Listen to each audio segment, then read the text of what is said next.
عورتیں بیچاری مجبور ہیں، اس طرح کے سوالات آتے ہیں. بلکہ میں آپ کو کوٹ کر ہی دیتا ہوں. اس پوڈ کاسٹ کی ایک بہت بڑی وجہ شیخ ماشاء اللہ ایک معلمہ ہے، 70 سال ان کی عمر ہے، 40 سال سے وہ دین کی تعلیم دے رہی ہیں عورتوں کو. انہوں نے ایکچولی مجھے میسیج کیا تھا، بیٹا بنایا ہوا ہے مجھے انہوں نے. کہتی کہ میری زندگی کا مجھے کچھ پتہ نہیں ہے، اللہ تعالیٰ کب بلاوا مجھے بلا لے. تو کہتی بیٹا آپ نا ایک کام ضرور کر جاؤ. بڑی ریکویسٹ انہوں نے کی کہ آپ کو لوگ سنتے ہیں تو آپ اپنے پلیٹ فارم سے بیٹا اس پر نہ کوئی پروگرام ضرور کریں.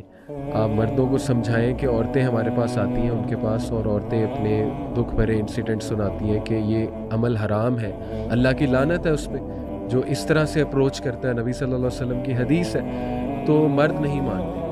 ان کو یہ حدیث بھی سنائی جاتی ہیں، وہ مجبور کرتے ہیں، اور جب عورتیں انہیں بہت زیادہ منع کریں تو وہ طلاق دینے پہ آ جاتی ہیں. اور عورت آپ کو پتہ ہے ہمارے معاشرے میں کمزور ہے، ماں باپ ایکسیپٹ کریں گے نہیں، کہاں جائے گی، بھائی بھی ایکسیپٹ، وہ پھر مجبوراً عورتوں کو اس عمل کی طرف آنا پڑتا ہے. تو یہ بڑے پریکٹیکل مسئلے ہیں. تو اس کو شیخ یہ والا جو ڈیوینٹ عمل ہے، اللہ معاف کرے، اس طرح سے اپروچ کرنا یا کراہت انگیز اپنی بیویوں کو فورس کرنا، اس پہ میں چاہتا ہوں کہ ان مردوں کو اس نیت سے کہ اللہ کرے یہ سدھر جائیں انشاءاللہ، کیا ہم جو ہے نصیحت. دیکھیں علی بھائی، دو حصوں میں تقسیم کر لیں اس رویے کو.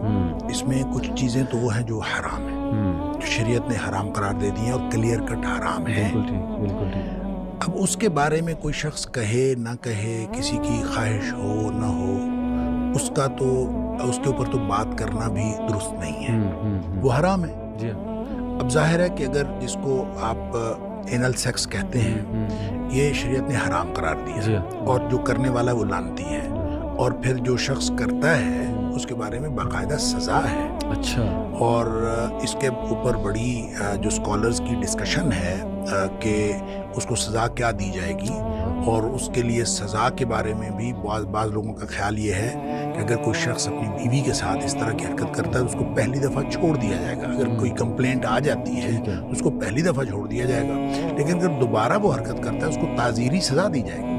اچھا، اب اس کا مطلب یہ ہے کہ ایک حرام کام ہے اس اعتبار سے بھی کہ وہ اللہ نے حرام قرار دے دیا، نبی پاک صلی اللہ علیہ وسلم نے حرام قرار دے دیا. اور دوسری بات، جب یعنی معاشرے کے اعتبار سے بھی گویا وہ ایک جرم ہے، اسی لیے سزا اسی چیز پہ ہوتی ہے جو معاشرتی اعتبار سے کوئی چیز جرم ہوتی ہے. تو اگر اس کی کمپلینٹ ہوتی ہے تو اس کے اوپر جو ہے وہ سزا ہے. لہٰذا حرام کو تو آپ بالکل، یہ تو ایک ڈیڈ لائن ہے، اس کی طرف تو ہم جا